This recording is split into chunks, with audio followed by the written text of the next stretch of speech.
আমি এই শব্দটা ব্যবহার করব কেন, কারণ তারা হচ্ছে ক্ষমতায় টিকে থাকার জন্য মানুষের জীবনকে জীবন মনে করে নাই। গণহত্যার যে সিদ্ধান্ত ছিল, শেখ হাসিনা যিনি প্রধান সিদ্ধান্তকারী ছিলেন তাকে সর্বাত্মকভাবে সহযোগিতা করেছেন। ফলে আমরা মনে করি তাকে যে 10 বছর করে 3টি মামলা সাড়া দিয়েছে, এটা এনাফ না, এটা যথেষ্ট নয়। আমাদের আবেদন থাকবে রাষ্ট্রপক্ষ যাতে এটা আপিল। হাসান ও কিনুকে মাত্র 10 বছর কারাদণ্ড দেওয়া আছে, এই রায় আমরা মানি না। আমরা ফাঁসির রায় চাই। যারা নির্বিচারে গুলি চালানোর নির্দেশদাতা তাদেরকে ফাঁসি দিতে হবে। দণ্ড দেওয়া হয়েছে 55 বছর পরে পাকিস্তান ভেঙেছি, স্বাধীনতা এনেছি, এই জন্য আমাকে সাজা দিল। রোশনের এই আদালতের সর্বার্থী রায়ের আমি নিন্দা করি। শোনেন,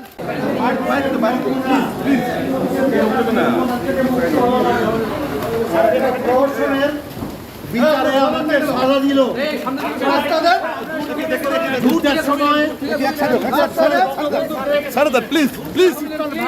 মৃত্যুদণ্ড দেওয়া হয়েছে 55 বছর পরে পাকিস্তান ভেঙেছি, স্বাধীনতা এনেছি, এই জন্য আমাকে সাজা দিল। রোশনের এই আদালতের সর্বার্থী রায়ের আমি নিন্দা করি। শোনেন, ইতিহাসে লেখা থাকবে 76 সালে 2 দিন আগে একটি মামলার রায় হয়েছে, হাসান ও কিনুকে মাত্র 10 বছর কারাদণ্ড দেওয়া আছে, এই রায় আমরা মানি না। আমরা ফাঁসির রায় চাই। যারা নির্বিচারে গুলি চালানোর নির্দেশদাতা তাদেরকে ফাঁসি দিতে হবে। আমরা চাই এই জুলাই গণঅভ্যুত্থানের গণহত্যার সাথে যারা জড়িত অবিলম্বে তাদের বিচারের আওতায় নিয়ে এসে তাদের সর্বোচ্চ শাস্তি ফাঁসি দিতে হবে। আমি এই শব্দটা ব্যবহার করব কেন, কারণ তারা হচ্ছে ক্ষমতায় টিকে থাকার জন্য মানুষের জীবনকে জীবন মনে করে নাই। শিশু সন্তান থেকে শুরু করে একজন শ্রমিক কাউকে গুলি করতে দ্বিধাবোধ করে না। এবং এই হাসানুল হক ইনুরাই পুরো জুলাই অগাস্ট জুড়ে শেখ হাসিনাকে পরামর্শ দেওয়া, সাপোর্ট দেওয়া, তার পক্ষে অবস্থান নেওয়া, জুলাইকে সন্ত্রাসী কার্যক্রম বলা, এগুলো তারা তাদের জায়গা থেকে করেছে। তো সেই জায়গা থেকে অবশ্যই তাদের এই শাস্তি মাত্র 10 বছরের, এটা আমি মনে করি এটা নাম কাওয়াস্তে এবং ওই বিচার বিভাগের যে জায়গা থেকে এই সিদ্ধান্তটা এসেছে সেখানে খতিয়ে দেখা দরকার যে সেখানে কোনো ধরনের প্রভাব অন্য কোনো শক্তি খাটানোর চেষ্টা করছে কিনা। এই ধরনের মানুষদের ন্যূনতম যাবজ্জীবন হবে, এটা তো খুবই স্বাভাবিক, যারা হত্যার সরাসরি নির্দেশদাতা কুশীলব। তো সেই জায়গা থেকে আমরা তীব্র অসন্তোষ জানিয়েছি। আমরা পার্টির পক্ষ থেকে অফিসিয়ালি এটার বিরোধিতাও করেছি। আমরা এটা পুনর্বিবেচনার দাবি জানাই, রাষ্ট্রপক্ষ যেন এটা আবার নতুন করে আপিল করে। এবং আমরা আহ্বান করবো আজকের দিনে দাঁড়িয়ে যে এই বর্তমান বিএনপি সরকার, আমরা তো কখনো বলি না জুলাই কোনো একটা নির্দিষ্ট দলের সরকারের, তাহলে এই জুলাই তো ওই বিএনপিরও সক্রিয় অংশগ্রহণ ছিল, ছাত্রদল, জামায়াত শিবির সবারই অংশগ্রহণ ছিল। তাহলে শহীদ পরিবার আহতদের দায়িত্ব নেওয়ার ক্ষেত্রে, এই জুলাইকে স্মরণ করার ক্ষেত্রে, প্রোগ্রাম দেওয়ার ক্ষেত্রে, সেক্ষেত্রেও তো বিএনপিকে এটা কাজের মাধ্যমে দেখাতে হবে, শুধু সংসদে বা বিভিন্ন জায়গায় কথা বলে তো হবে না। আমরা এখনো বিএনপির পক্ষ থেকে দলীয়ভাবে আমরা এখনো ওইরকম আমরা এই রায় প্রত্যাখ্যান করি।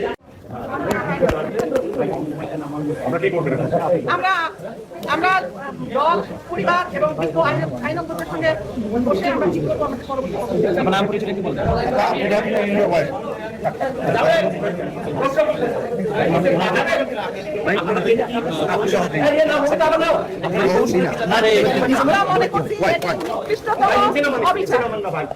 আমরা এই রায় প্রত্যাখ্যান করি। এটা একটি ফরমাইশি রায়। আমি মনে করি মুক্তিযুদ্ধ, অসাম্প্রদায়িকতা, মানবিক মূল্যবোধের বিরুদ্ধে যে মতবাদ, সেই মতবাদের প্রতিফলন এই রায়ের মধ্য দিয়ে ঘটেছে। আমরা বাংলাদেশে যা থাকি আমরা মনে করি এই মতবাদের বিরুদ্ধে আমাদের যুদ্ধ 71 সাল থেকে আমরা করছি, আজকেও করবো। আজকে এই রায়ের অপব্যবহারে আমরা সবাই সংক্ষুব্ধ, অসন্তুষ্ট। আমরা পরবর্তী পদক্ষেপ আমরা আইনজীবী এবং দলের সঙ্গে পরামর্শ করে আমরা আমাদের পরবর্তী পদক্ষেপ। আমার নাম আফরোজা হক, আমি জীবন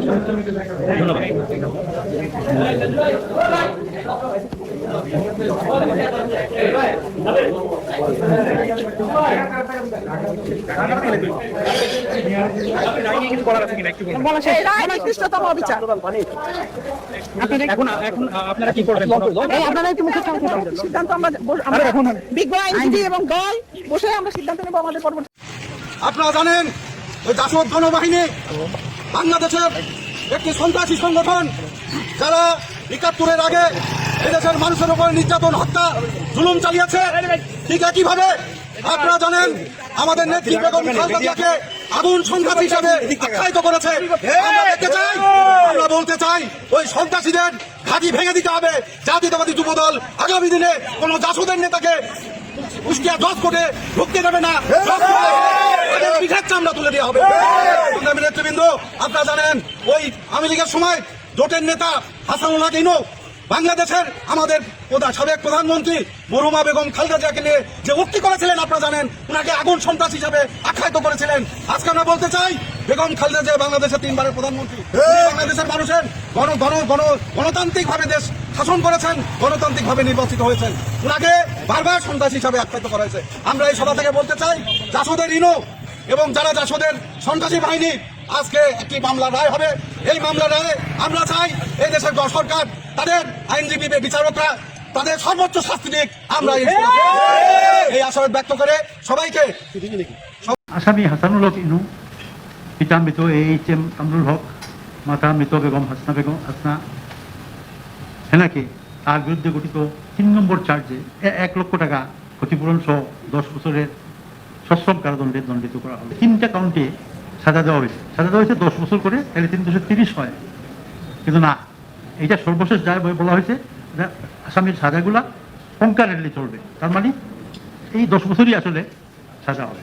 আসামি হাসানুল হক ইনু, পিতা মৃত AHM কামরুল হক, মাতা মৃত বেগম হাসনা হেনাকে তার বিরুদ্ধে গঠিত 3 নম্বর চার্জে সাক্ষী রাইসুল হক সহ অন্যান্য ভিক্টিমদের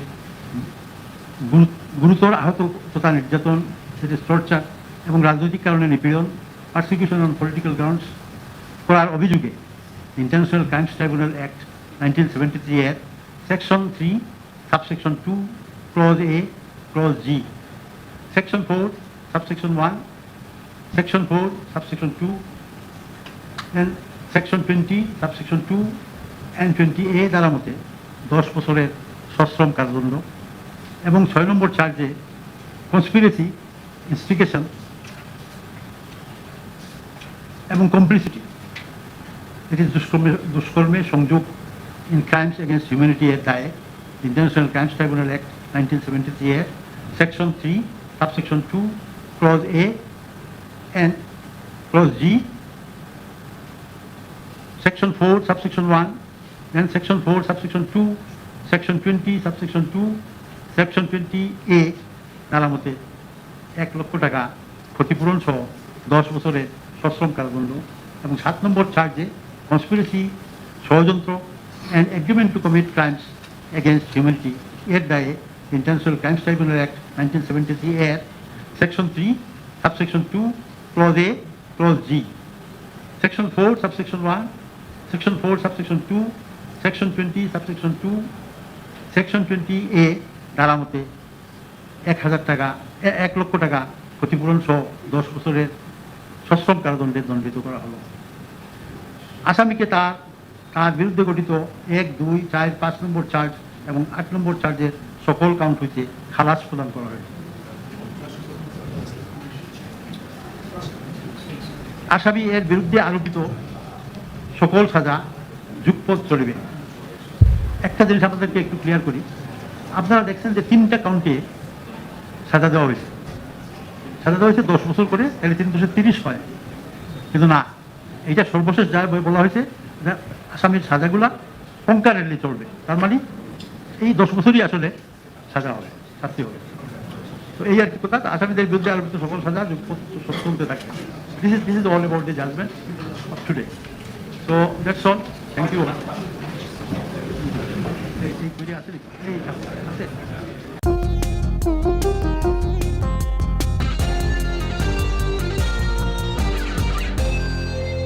আমরা এই রায়ে মোটেই সন্তুষ্ট নই। আমরা মনে করি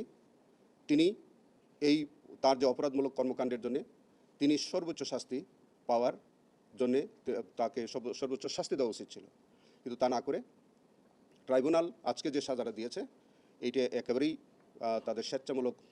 আমার মনে হয় যে তারা যথাযথভাবে সাক্ষীর সাক্ষ্য পর্যালোচনা করতে ব্যর্থ হয়েছেন। আমরা এই রায়ে মোটেই সন্তুষ্ট নই। এই রায়ের বিরুদ্ধে আমরা অবশ্যই আপিল করব। আজকে আসামি হাসানুল হক ইনুর বিরুদ্ধে যে মামলাটি ছিল সেটি ট্রাইব্যুনাল 2 থেকে জাজমেন্ট হয়েছে। আসামি হাসানুল হক ইনুর বিরুদ্ধে জুলাই হত্যাকাণ্ডের ঘটনায় আমাদের সর্বমোট 8টি অভিযোগ ছিল। তার মধ্যে আজকে মাননীয় ট্রাইব্যুনাল আমাদের সাক্ষ্য প্রমাণের ভিত্তিতে বলেছেন যে 3টি চার্জ নম্বর 3, চার্জ নম্বর 6 এবং চার্জ নম্বর 7 প্রসিকিউশন প্রমাণ করতে সক্ষম হয়েছে।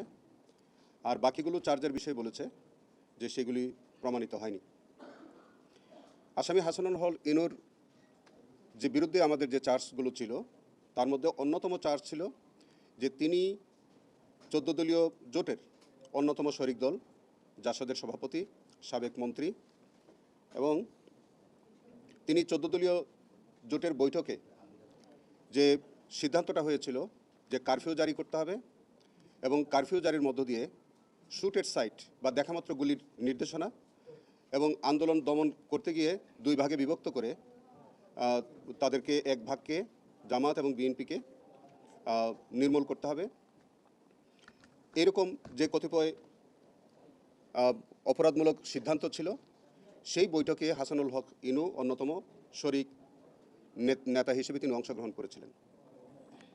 তিনি মিরর নাও নামে একটি সংবাদ মাধ্যমে, ভারতীয় সংবাদ মাধ্যমে তিনি সাক্ষাৎকার দিয়েছিলেন। সেখানেও এই আন্দোলনকারীদেরকে জঙ্গি ট্যাগ দিয়েছিলেন। তিনি নিউজ 24-এ একটা সাক্ষাৎকার দিয়েছিলেন। সেখানেও তিনি আন্দোলনকারীদেরকে, জামাত বিএনপিকে জঙ্গি ট্যাগ দিয়েছিলেন। তিনি একটি শেখ হাসিনার সাথে 2টি অডিও রেকর্ডে তার সাথে কথাবার্তা বলেছিলেন। সেই অডিও কলে দুইটি কলই হাসানুল হক ইনু প্রধানমন্ত্রীকে টেলিফোন করে প্রধানমন্ত্রীর এই যে অপরাধমূলক কর্মকাণ্ড এইগুলোকে তিনি জাস্টিফাই করেছিলেন।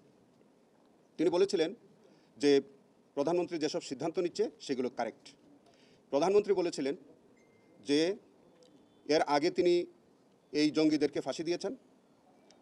হাসানুল হক ইনু এটাকে সমর্থন করে বলেছিলেন এইবারও তিনি জঙ্গি কার্ড খেলবেন এবং সেই জঙ্গি কার্ড খেলার মধ্য দিয়ে তিনি প্রধানমন্ত্রীকে বিভিন্ন রকমের পরামর্শ দিয়েছিলেন যে আন্দোলনকারীদেরকে 2টি ভাগে ভাগ করতে হবে, জামাত বিএনপিকে চিহ্নিত করে করে নির্মূল করতে হবে। তিনি কুষ্টিয়ার এসপিকে তিনি নির্দেশনা দিয়েছিলেন। তার নির্দেশনার প্রেক্ষিতে কুষ্টিয়াতে 6 জন নিহত হয়েছিলেন। তার এইসব উস্কানিমূলক বক্তব্যে, তার এই ষড়যন্ত্রমূলক কর্মকাণ্ডে সারা বাংলাদেশে প্রায় 1400-এর মতো ছাত্র জনতা শহীদ হন, প্রায় 15,000-এর বেশি মানুষ আহত হয়েছিলেন।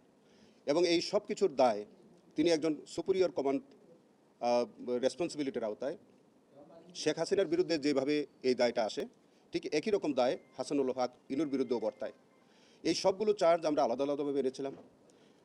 ট্রাইব্যুনাল তার বিচার বিশ্লেষণে তারা মনে করেছেন যে আমরা 3টি চার্জ প্রমাণ করতে সক্ষম হয়েছি, বাকিগুলো পারিনি। কিন্তু আমরা খুব পরিষ্কারভাবে মনে করি যে আমরা 10 জন সাক্ষীর সাক্ষ্য দিয়েছি। 10 জন সাক্ষী প্রত্যেকটি চার্জের বিষয়ে সুস্পষ্টভাবে আদালতে তাদের এই অভিযোগ প্রমাণ করেছে এবং অডিও ভিডিও প্রমাণ করেছে। তিনি আদালতে 2 জন সাফাই সাক্ষী দিয়ে তিনি কিন্তু পরিষ্কারভাবে তার যে অডিও রেকর্ডিং, মিরর সাক্ষাৎকার এবং চ্যানেল 24-এ তার যে বক্তব্য, এগুলি নিউজ 24, সেগুলোতে সবগুলো বক্তব্য তিনি কিন্তু স্বীকার করেছিলেন। তো তার এরকম স্বীকারোক্তির পর অন্যান্য চার্জ প্রমাণিত হবে না, এটা আমাদের কাছে বোধগম্য মনে হয়নি। আমরা খুব পরিষ্কারভাবে বলতে চাই যে প্রসিকিউশন পক্ষ প্রত্যেকটি চার্জ তার বিরুদ্ধে সন্দেহাতীতভাবে প্রমাণ করতে সক্ষম হয়েছে। আসামি হাসানুল হক ইনুর বিরুদ্ধে 3টি চার্জে প্রতি চার্জে 10 বছর করে 30 বছরের সাজা দিয়েছে এবং 2 লক্ষ টাকা জরিমানা করেছে। আমরা এই রায়ে মোটেই সন্তুষ্ট নই। আমরা মনে করি তার যে অপরাধমূলক কর্মকাণ্ডের জন্য তিনি সর্বোচ্চ শাস্তি পাওয়ার জন্যে তাকে সর্বোচ্চ শাস্তি দেওয়া উচিত ছিল, কিন্তু তা না করে ট্রাইব্যুনাল আজকে যে সাজাটা দিয়েছে এইটা একেবারেই তাদের স্বেচ্ছামূলক। আমার মনে হয় যে তারা যথাযথভাবে সাক্ষীর সাক্ষ্য পর্যালোচনা করতে ব্যর্থ হয়েছে।